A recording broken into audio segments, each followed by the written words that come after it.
Aujourd'hui, nous sommes dans une société, une nouvelle société. Je l'avais dit depuis fort longtemps que depuis la crise des suprêmes, depuis 2007-2008, la société humaine a subi une transformation, une forte transformation. Au point que nous ne pouvons plus comparer les deux civilisations. Dans les années 80, et vous le savez très bien que depuis l'avènement de l'Internet, qui n'est autre chose que le jumelage entre le microprocesseur et la téléphonie, qui a créé dans les années 75, dans les Silicon Valley aux États-Unis, donc qui a donné naissance à l'Internet, le monde a subi une transformation gigantesque.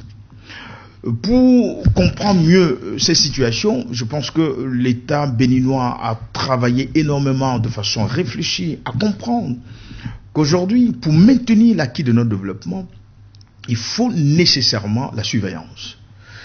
Parce qu'il faut comprendre déjà que le développement ici très pointu qui a été mené depuis 2016 jusqu'à présent, dont les conséquences seront perceptibles pour la génération à venir dans les années qui sont encore devant nous, extrait pas mal de convoitises vis-à-vis de certains pays de la sous-région.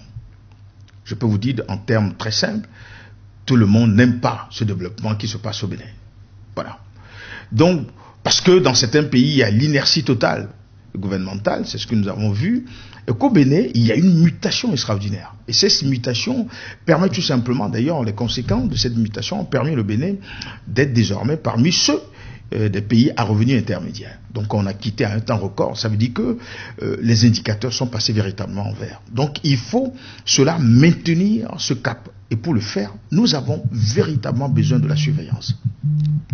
Parce que nous avons aussi constaté que certains pays de la sous-région, ou bien certaines régions ont commencé déjà au nord du Bénin, des pénétrations illicites au niveau des frontières, qui déstabilisent complètement notre élan de développement. Et pour cette raison, il faut nécessairement surveiller au niveau de nos frontières, au niveau de nos grandes villes, tout ce que nous sommes en train de faire. Je crois que la décision, elle est vraiment à point nommé, elle vient au moment opportun pour pouvoir sécuriser réellement ce noyau de développement que nous avons engagé depuis 2016. Donc, si je peux vous dire que c'est tout à fait fondamental et justifié, c'est impératif.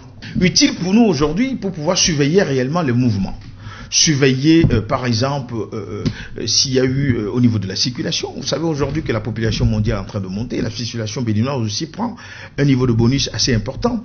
D'ici 2035, on sera pratiquement bientôt 2 milliards sur le continent africain.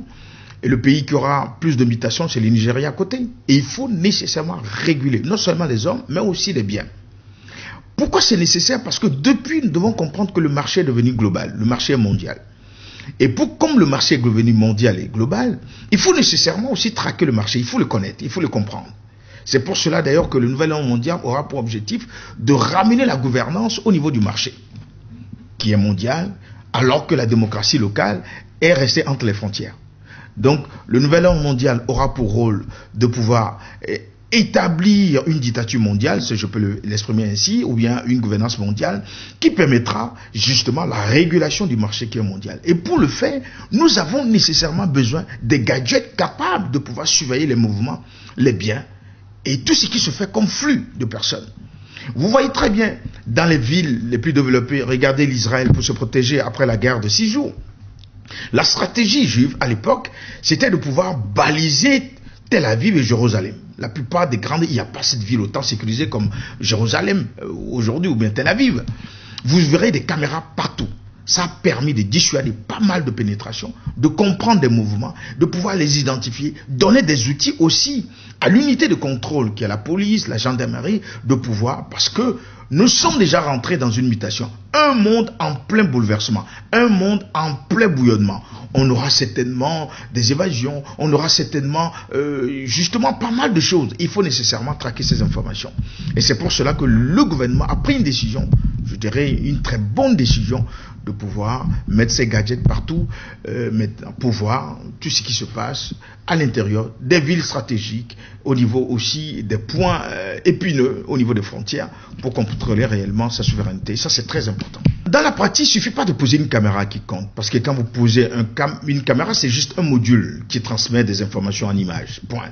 Mais il faut les réceptionner, il faut les traiter. Vous voyez?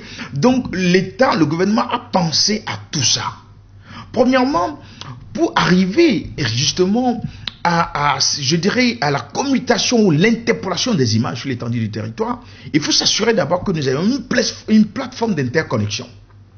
Vous l'avez vu, il y a eu des grands projets qui ont permis de pouvoir interconnecter des villes par la fibre optique. D'ailleurs, ça c'est le soubassement, c'est la base.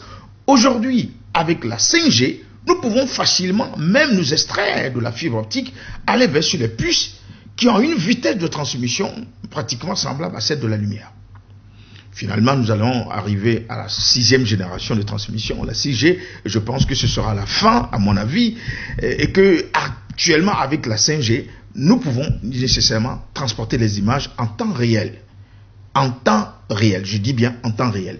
Parce qu'il faut traiter les images au fur et à mesure que nous les recevons, les analyser et donner des outils de contrôle à l'armée, à la police, à la gendarmerie, pour pouvoir justement sécuriser ce avoir, sécuriser la population béninoise, sécuriser réellement le marché interne, sécuriser aussi les infrastructures qui nous ont coûté plusieurs milliards, qui sont d'ailleurs la source scientifique de notre développement. Donc je pense que cette décision, elle est très importante, elle est bien à point nommé à mon avis.